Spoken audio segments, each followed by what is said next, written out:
Now, after the Supreme Court refused to entertain a petition jointly filed by 14 opposition parties in the context of pervasive apprehensions that leaders of the opposition were being targeted by agencies, Manish Tewari writes, it's time to recognize opposition as a separate class, protect its rights. This is his big statement coming in. It says opposition should be recognized as a separate class and afforded constitutional protection, because that is essential for preserving and protecting the centrality of dissent.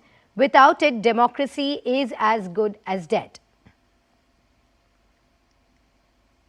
So we do know that the Prime Minister had also raked up this issue yesterday, where he said the court had given a jolt to the opposition parties, and now this is Manish Tewari's take on it. He wants opposition to be recognized as a separate class and its rights to be protected.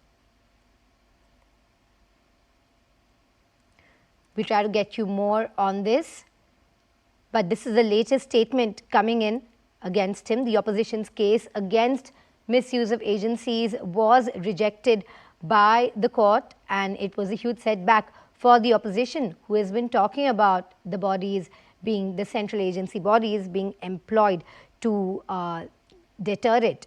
And also, opposition lawyer Abhishek Manu Singhvi decided to withdraw the petition after Chief Justice. All right, let's go across to my colleague Pallavi Ghosh, our senior editor, to shed more light on this. Very good morning to you, Pallavi. Could you expand on the statement coming in from Manish Tewari, who wants the opposition to be recognized as a separate class? See, essentially what Manish is saying is in the context of a recent Supreme Court verdict regarding a special petition which was filed by 14 opposition parties, and they were objecting to what they call the misuse of investigative agencies like ED and CBI. When that was rejected, that's the objection which is raised by Manish Tewari, who himself is a lawyer, that it's very important that you also have to understand that they are a separate entity. They did not go as different political parties.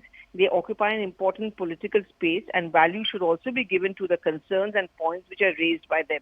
It's significant, certainly, in the backdrop of the Supreme Court verdict and judgment on the special petition. But we'll also wait to see what the BJP has to say about it, because the BJP certainly made it a huge political point by saying that the BJP stands vindicated and the opposition's campaign over investigative agencies has been punctured. Well, yes, indeed, Pallavi, as you're mentioning, even the Prime Minister, Narendra Modi, during his recent speech, did talk about this, saying that the court gave a huge jolt to the opposition, thus vindicating them. Yes, as I said, I mean, the BJP certainly finds it a huge issue. See, consistently throughout the entire parliament and even outside, if there's been one thing which has united the opposition parties, it's been the fact that all of them have accused the BJP. In fact, most of them have accused the BJP of misusing the ED and CBI whenever they want to target their political opponents.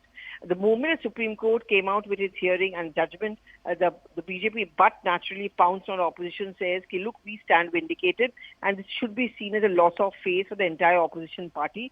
We are heading into an election time, ending in the Big Bang elections of 2024, and I'm sure as the opposition steps up its campaign over, misuse of ED and CBI, this is the counter which will come in from the BJP and the Prime Minister himself. Thank you very much, Pallavi, for shedding more light on this and putting it in context.